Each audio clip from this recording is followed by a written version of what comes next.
après être passé par les soins de Mama Fashion dimanche, et ben ça donne ça. Regardez le sourire de Patrick Christian. Bon, c'est naturel, mais c'est un sourire à la fois un peu inquiétant parce que des fois on se pose des questions sur ce qu'on va partager, peut-être questions indiscrètes.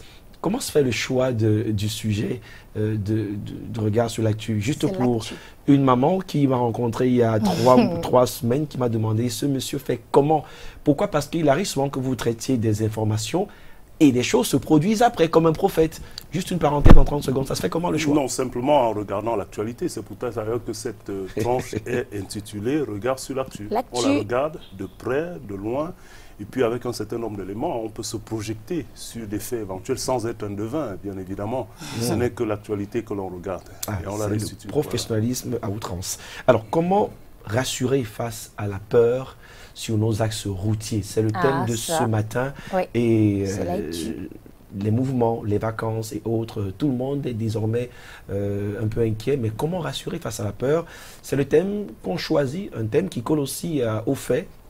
Oui, après les 72 heures de calvaire que les populations de la ville de Douala, celles plus rapprochées dans l'arrondissement de Douala 3e, et au-delà de la ville de Douala, celles sur le tronçon entre Douala et Yaoundé, ont vécu en termes de calvaire, et plus même au-delà de ce calvaire-là, le tronçon Douala-N'Djamena ou Douala-Bangui étant prioritairement sollicité par cette voie-là, on peut bien se dire que la question que vous posez et que nous essayons de poser dans la thématique globale de ce regard sur l'actu vaut tout son pesant. Comment rassurer quant à la circulation sur cet axe névralgique et sur bien d'autres axes dans notre pays?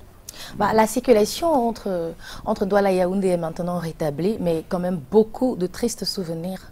Oui, beaucoup de tristes souvenirs. D'abord sur ce fait au niveau de Yassa, cet autre bus qui nous a lâchés et qui a causé tous ces tristes souvenirs. Des personnes impossibles de rallier l'autre bout du point de départ, que ce soit de Yaoundé ou de Douala, qu'elles soient malades, qu'elles soient en détresse, ou alors pour celles de ces personnes qui avaient un peu plus de courage, dans une témérité indescriptible, c'est-à-dire au-delà des tripes, il fallait s'armer pour espérer traverser plus qu'au pas de tortue ce tronçon qui était devenu finalement plus que le chemin de croix. On aurait dit même que Golgotha était mieux par rapport à ce que les populations ont vécu durant ces 72 heures. Oui, de très tristes souvenirs, parce que quand on s'imagine que quelqu'un aurait fait l'expérience, ce qui a été d'ailleurs avéré, de partir de Douala pour un soir dans les 16 heures et de se retrouver par voie à Yaoundé le lendemain à 6 heures, allez comprendre combien ça peut être pesant. Allez comprendre pour ceux des voyageurs ou celles de nos compatriotes qui ont dû totalement rebourser chemin. Allez comprendre pour ces agences de voyage qui, en pleine période de pic de leurs activités, pour essayer de combler souvent ce qui n'est pas possible pendant les périodes normales, n'ont pas pu le faire. Allez comprendre pour tout ce qui tourne autour de ce transport. On reviendra dans la deuxième partie éventuellement sur les pertes. Il va sans dire que les souvenirs étaient tristes. Ces souvenirs étaient tristes, c'est vrai pour ce cas, mais aussi si on remonte à ce qu'on a pu voir au cours de l'année 2017. Vous vous souvenez bien que la fameuse journée du 21 octobre 2016, triste, fameuse, mais surtout macabre, avec l'effondrement de la bus de ce côté-là de Manaï, et ensuite l'hécatombe des Écas, on a encore en souvenir que c'est justement par rapport à ce type justement d'incident qu'on en était arrivé à ce qui s'est produit par la suite. On a eu Manaï, mais plus près de nous, on a eu Bombay.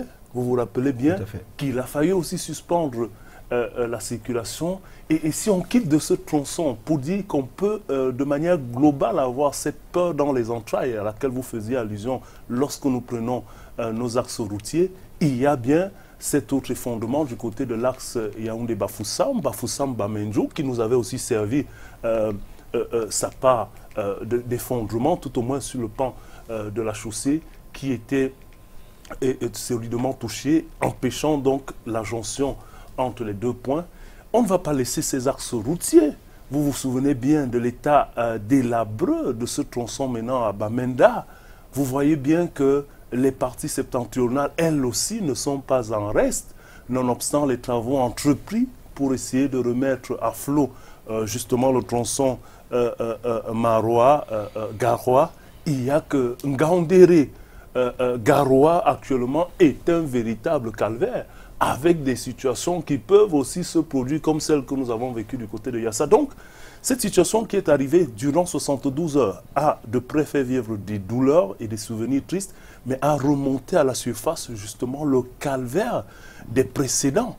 Le calvaire des précédents et qui nous plonge donc dans cette psychose générale. Oui, maintenant le tronçon est rétabli par une voie de contournement. Oui. Lorsque vous faites le tronçon Douala-Yaoundé, vous vous rendrez compte qu'à plusieurs endroits, on compte pas moins de 330 ouvrages susceptibles de vivre de pareilles situations sur l'axe, la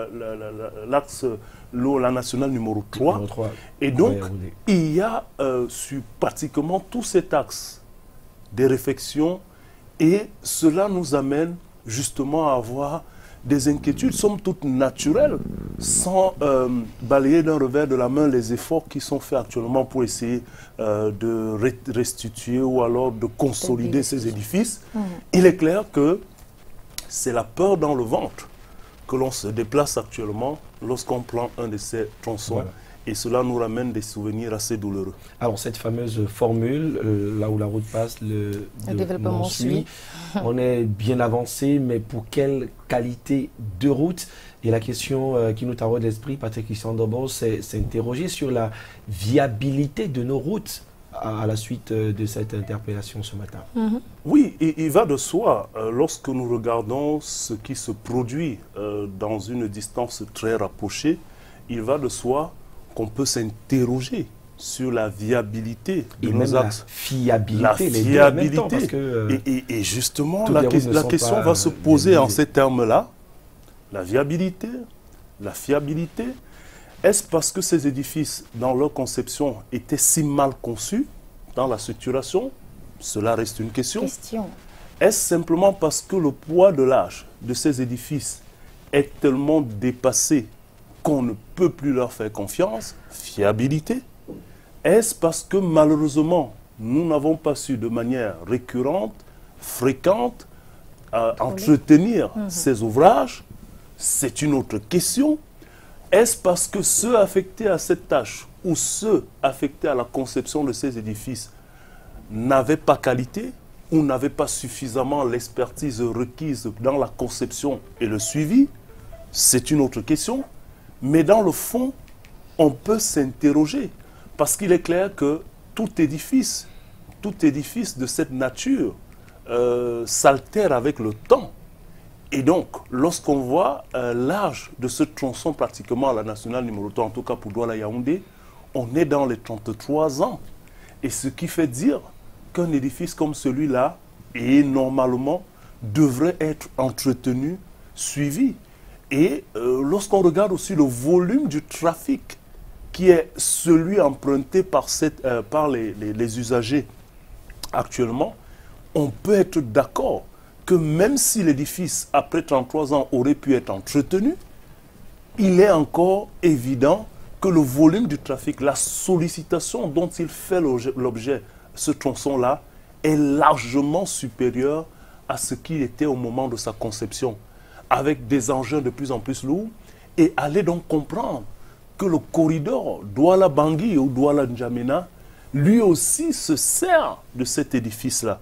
Et vous avez donc toutes ces questions qui se rassemblent sur la qualité, justement, la fiabilité, la qualité des intervenants, mais surtout, Aimé, la vision que nous avons autour de la gestion de ces ouvrages. Nous nous rendons compte que malheureusement, nous sommes dans des postures toujours curatives, plus que préventives. Et lorsque vous faites appel aux postures curatives, nous sommes dans un perpétuel cas, justement, d'urgence. Nous sommes dans une urgence perpétuelle qui coûte, d'après toutes les analyses, plus cher que l'anticipation et peut-être même la construction de nouveaux édifices. Oui. pourquoi ne peut-être pas revoir la vision que nous avons autour de l'entretien de ces édifices-là? Il y a quelques années, 2 ans pratiquement, lorsque nous étions dans le cas de Manaï, l'autorité en charge des travaux publics annonçait pour la fin de l'année 2016 des travaux. On est arrivé pratiquement en 2017, rien n'avait été fait.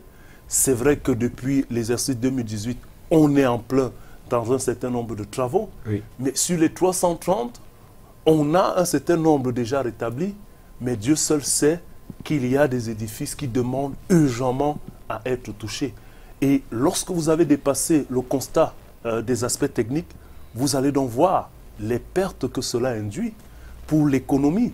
Laissez le soin aux statisticiens et aux économiques de nous dire exactement de quoi il en ressort. Voilà. Mais imaginez-vous le port de Douala. Tout ce qui pourrait sortir de ce port, sollicité dans l'arrière-pays ou dans le corridor pour arriver dans des zones comme Bangui et Djamena, pendant 3 jours, imaginez ce qu'on a pu perdre. Et quelquefois, on a des pertes en vies humaines et c'est ça le plus dramatique. Le cas de Manaï vient bien nous rappeler ces tristes souvenirs.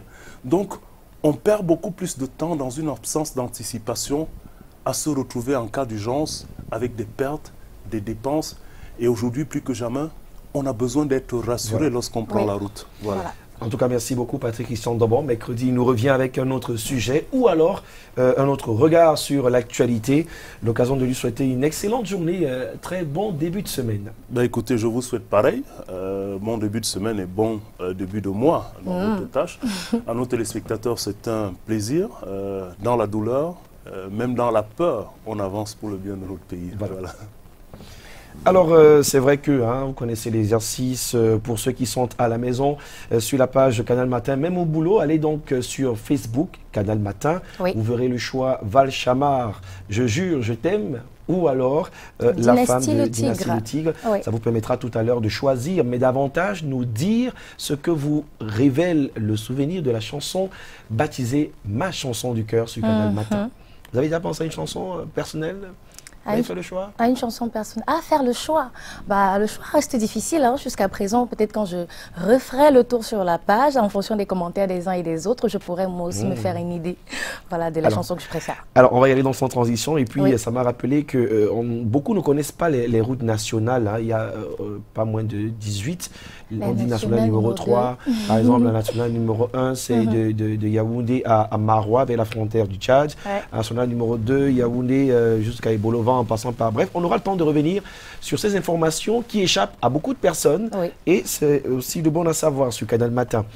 Alors, au-delà de nos frontières, la transition est toute faite en souhaitant bien des choses à tous ceux-là qui sont en train de nous regarder du côté de Mania et du côté même de Yassa ou encore du côté de Niala où la route est fortement dégradée. En tout cas, ce n'est plus une histoire simplement d'un quartier, c'est partout dans nos villes où on se plaint et on croise les doigts que ça va bouger.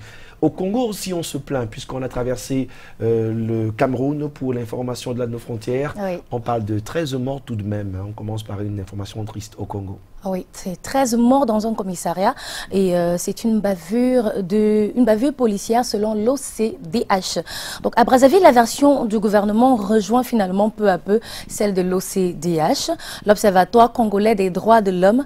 Après la mort de 13 jeunes le week-end dernier, c'était du 21 au 22 juillet, en début de semaine, les autorités affirmaient qu'une rixe entre une bande de rivales était à l'origine du drame. Jeudi, le ministre de l'Intérieur, Raymond Zéphirin Mboulou, est revenu sur cette version et répondant à une question à l'Assemblée nationale, il a reconnu que les victimes avaient bel et bien trouvé la mort au cours de leur garde à vue. Les autorités assuraient que rien ne s'était passé au commissariat Chakona de Brazzaville. Désormais, elles n'excluent pas une bavure policière. C'est ce que confirme d'ailleurs Thierry Mungala, ministre de la Communication et porte-parole du gouvernement. Il y a eu, dit-il, effectivement un groupe de jeunes qui ont été interpellés dans le commissariat de Chakona. Il y a manifestement quelque chose qui s'est passé dont les circonstances sont à déterminer. Et il a été constaté, hélas, le décès de 13 de ces jeunes. 13 jeunes que les autorités soupçonnaient d'être impliqués dans un assassinat crapuleux perpétré en début juillet par des bandes de délinquants dits bébés noirs. C'est comme ça, en fait, qu'on les appelle. Ce sont en fait des accusations totalement rejetées et rejetées en bloc par l'OCDH. L'OCDH qui dit s'être entretenu avec 7 familles de victimes et une cinquantaine de témoins Alors, Trésor Nzila dit que la bavure policière ne fait aucun doute. D'après les autorités, les enquêtes judiciaires et administratives se poursuivent. L'OCDH prévoit de son côté de rendre les conclusions de son rapport dans les prochains jours. Allez, en tout cas, il faut dire que l'actualité va évoluer. On va prendre cette autre information, toujours avec vous, Patricia. Oui. Keyi, il y en a qui... Patricia, oui. Keyi, Patricia. Il y a beaucoup de messages sur la table. C'est quelle de Patricia? Elle a changé Ah non, c'est pas une la autre, même. en tout cas. Allez, on parle maintenant du Zimbabwe. Ça bouge, Oui. avec le balai électoral, comme dans pas mal de pays, et Robert Mugabe qui ne votera pas pour le ZANU, il faut le dire, et même que la réponse de Nangawa a suivi. Oui, mais avant, on revient donc sur cette conférence de presse qu'a donnée le président, l'ex-président zimbabwéen. C'est donc au Zimbabwe, les électeurs sont appelés aux urnes ce lundi 29 juillet, pour élire leur président, mais aussi leurs députés et conseillers municipaux. La veille donc de ce jour, qui était hier, a été marquée par un événement de dernière minute, une conférence de presse inattendue de l'ancien président Robert Mugabe. 2 heures de discours dans le jardin de sa résidence privée de la banlieue de Harare, devant une cinquantaine de journalistes. Rien n'indiquait que l'ancien chef de l'État, limogé en novembre, prendrait la parole. Robert Mugabe a critiqué le régime en place et annoncé qu'il ne votera pas pour la ZANU-PF, son propre parti. C'est une véritable attaque contre la ZANU-PF et le président Emmerson Mnangagwa, à laquelle s'est livré l'ancien président Robert Mugabe. Pendant plus de 2 heures, il a dénoncé le régime en place, l'accusant d'avoir fait un coup d'État pour le bénéfice d'une seule personne, sous-entendu Mnangagwa, dénonçant le régime autoritaire et un retour en arrière qu'effectue le pays. Et ce, avant d'annoncer qu'il ne votera pas, comme vous le disiez d'ailleurs à l'antenne, qui ne votera pas pour ceux qui l'ont tourmenté ainsi. Il ne votera donc pas pour la ZANU-PF. Alors c'est vrai que derrière il a répondu, Nangawa qui estime que la sortie de Mugabe est la preuve que l'ancien président a passé une alliance avec le principal opposant, Nelson Chamisa. En tout cas, on suivra de près cette actualité, et quand on parle d'élection, ce n'est pas qu'au Zimbabwe. Zimbabwe c'est lundi, mais hier on était du côté du Mali pour les élections. Toujours des élections présidentielles. Et sur l'image qui accompagne justement cette info, il faut dire qu'au Mali, les choses semblent bien se passer. En tout cas, le scrutin présidentiel s'est déroulé correctement selon l'information recueillie sur la toile dans les villes de Gao, Mopti et Tombouctou, situées dans le centre et le nord du pays. Et selon certaines sources contactées par nos confrères de BBC Afrique, il est difficile de savoir comment se déroule le vote dans les communes situées aux environs de ces villes, selon Alou Diawara. C'est pas évident. Même s'il faut le dire, le chef de la mission d'observation de l'Union européenne au Mali, Cécile Kyenge, a déclaré à la presse qu'il y avait des incidents dans le centre et le nord du Mali. Mais on dira qu'en Afrique, c'est un peu le cas. Bien des choses au Mali, du côté de Bamako et partout. On attendra donc la suite de ces élections. C'est donc également un sommet pour mieux protéger l'Afrique de l'Ouest et du Centre. Alors, c'est le premier sommet conjoint entre l'Afrique de l'Ouest et l'Afrique centrale. On a souvent l'habitude d'avoir des sommets d'Afrique centrale, des sommets d'Afrique de l'Ouest et autres. Mais celui-là est un peu particulier parce que de nombreuses institutions internationales comme les Nations Unies prennent part à ces assises. On est du côté de Lomé au Togo sur des questions de sécurité.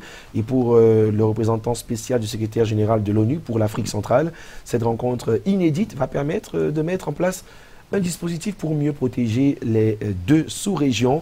Et on va suivre justement l'évolution de ce sommet qui réunit les chefs d'État, les responsables du gouvernement et autres. Donc, on gardera cette information pour boucler la page inter. Il y a beaucoup de choses à partager, même au-delà de l'Afrique, mais on commence donc ce lundi avec celle-là.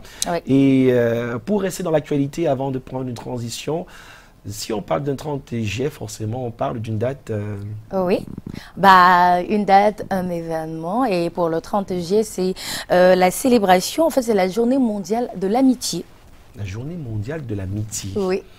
Journée mondiale de l'amitié. Vous êtes un ami en fait. Est-ce que tu penses que tu sais être un ami ou alors que tu as de bons amis? Après, quelqu'un m'a dit un jour, nous, on ne choisit pas nos amis, c'est Dieu qui le fait pour nous.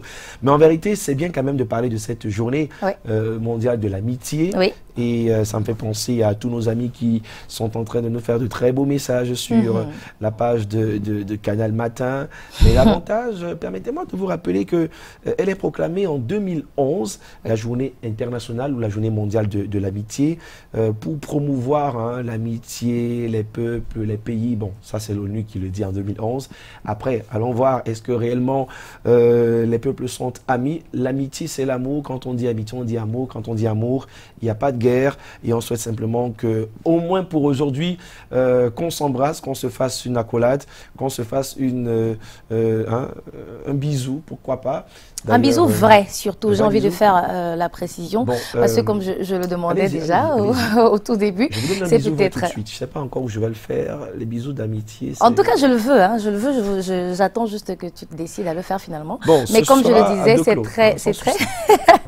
c'est très intéressant à la maison de profiter de cette journée mondiale de l'amitié pour vous demander si vous êtes un bon ami ou si vous avez des bons amis. Oh Patricia, comment tu vas? Mais dis donc, mais tu me cherches plus. Depuis que tu passes à la télé, là, ta vie a changé. Tu oublies les amis. Les amis. Tu connais parce que tu passes à la télé. Du coup, tu es la famille, c'est l'agi, ma soeur. Tu es l'ami qui ne connaît pas les autres. Bon, les gars.